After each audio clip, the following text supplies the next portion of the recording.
next performer is Michael Snyder. He's a voice teacher. Michael, where are you?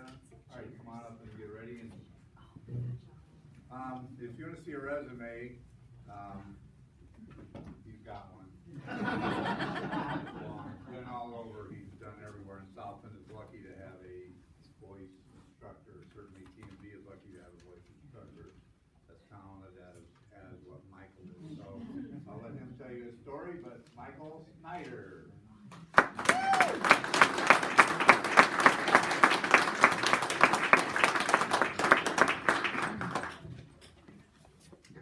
This is the first time I've done this kind of format. Like Matt, I've done a lot of theater. I've done opera, musical theater. So I hope this doesn't come across as some nerdy TED talk. So it'll have elements of drama and elements of education. Before I begin, I'd like to dedicate this presentation to my parents, Ray and Rosalie Snyder, who over the years have attended, well, I think just about every one of my local performances. And if you add them up, it's a lot because I've been singing a long time. And to this day, they continue to give me valuable, honest critiques of what I do. Now, going along with that, unlike most of the performers on the stage you'll probably hear tonight, I'm very old school. I'm classically trained, which means I don't sing with a microphone. But I will talk with a microphone. I'd like to sing a song for you by Ralph Vaughan Williams, the British composer. It's called In the Divine Image. The words are William Blake, the late 17th, 18th, early 19th century English mystic. It's from a set of songs called the 10 Blake Songs. They're written for high voice and oboe. 2 or 3 of them are written for no accompaniment at all.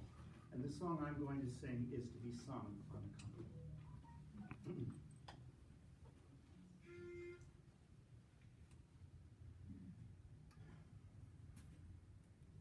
To mercy, pity, peace, and love, all pray in their distress, and to these virtues of delight return their thankfulness.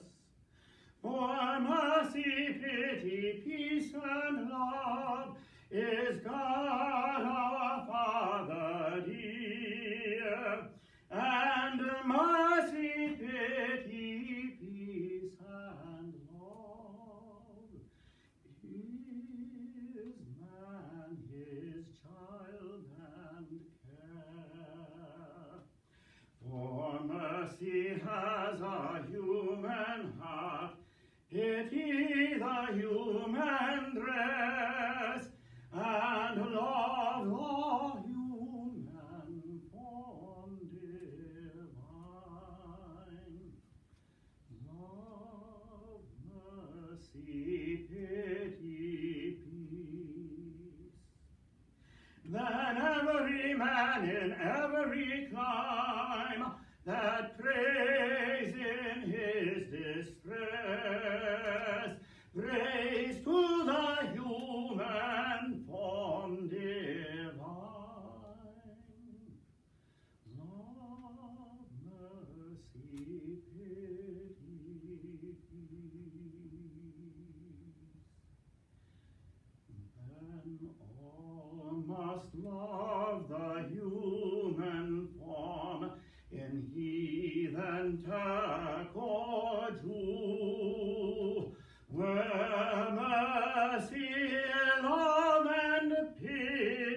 tired of teaching. Well, I was a bit stunned and didn't know what to say, so I copped out and said, yeah, when they don't learn their music. However, I wasn't being honest. The truth is, I love to teach singing. It's difficult to explain what it is you receive from teaching singing. More difficult, in fact, than explaining the process of how singing works. However, I do know this. When I teach singing, I believe that I am helping others, and that makes what I'm doing worthwhile. Over the years, a lot of people have invested their time, faith, and in some instances, money in me and my abilities. Some were voice teachers, some were teachers of other subjects, some were students of life. They gave so much to me that it is my duty to teach all that I've learned to others who wish to learn to sing. So, with that in mind, thinking about all the people who have mentored me and a few I'm going to talk about, I teach singing for Wendy Atkins, the mother of one of my best childhood friends, Frank. I often sang for her and her family when I visited the house. I always thought that she was simply being nice to me, just being kind when she asked me to sing. Then one day, unbeknownst to me, as I stood beside the dining room table crooning away, she recorded me on their large Sony reel-to-reel box-like device, you may remember. State of the art at the time. After I finished and was going out the door to go home, she rewound the tape and played back the recording she just made. It was blaring loudly as I walked down their front steps to the sidewalk. I couldn't mistake who the voice belonged to because it was what I had just sung. I ran back into the house and asked, half knowingly, was that me? She stood there smiling, almost laughing, and shook her head yes. So now, my life would never be the same. I teach singing for my first, and I'm thinking probably last voice teacher, Virginia Morrow. Some 45 years ago, I developed vocal problems after working with another voice teacher for a year. So Virginia nursed my voice back to health, giving me free lessons for a year. Twice a week, I stood in her studio in front of the music book-filled glass door-encased cabinets on the east wall behind her and her spinet piano, where she vocalized me before accompanying me on selections from Schubert's song cycle Die schöne Märchen. Virginia was also there more than 30 years later when I got on the wrong track again. This may sound strange to you, but if you sing long enough in your life, you will develop problems probably 2 or 3 times.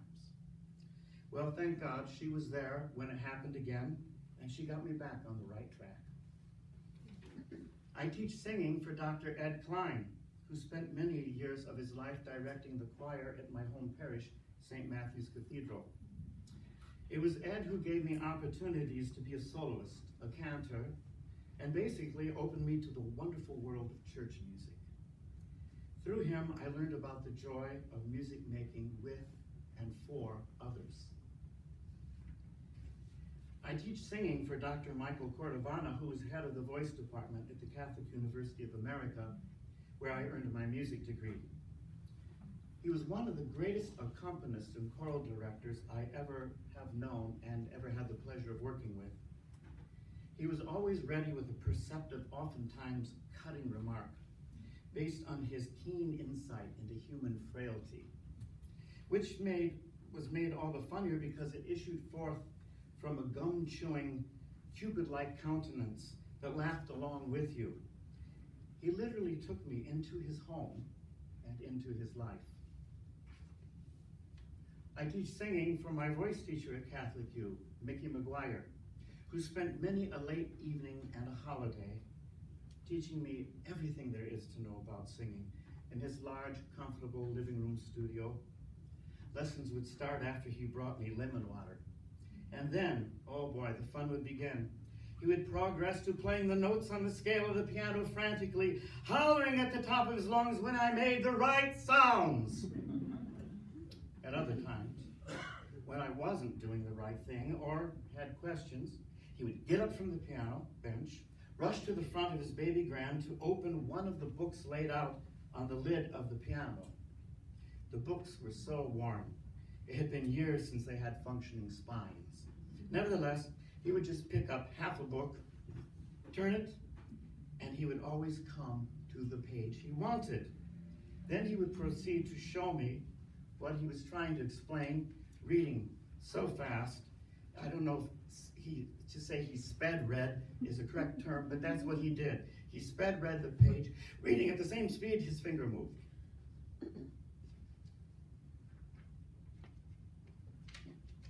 I continued to teach singing and to sing for the composers who inspired me.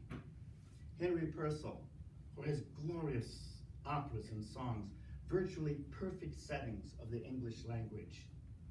J.S. Bach, for his settings of the Passions, his other oratorios, and his more than 200 cantatas, and his glorious instrumental works. Robert Schumann, for the moodiest, most heartfelt songs written in the German language.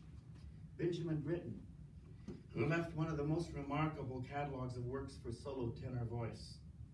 And Ralph Vaughan Williams, whose music I just sang, who revived British art music, and who said in his later years, if he could come back after death, he would wish to be music. I teach singing for Juliana Mercori Ashford, who is my Italian teacher at Catholic U and continues to be a dear lifelong friend.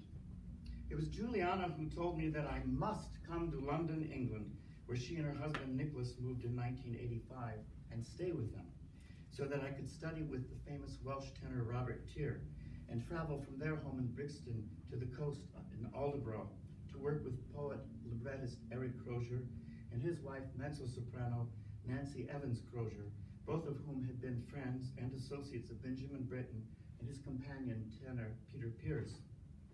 All of these artists, you must understand, were giants in the world of 20th century British music. And though they accepted me as their student, without Juliana's nudge, I would never have had the courage to do it. So, now, many years later, I'm attempting to do in my own hometown, in my native community, what so many others did for me.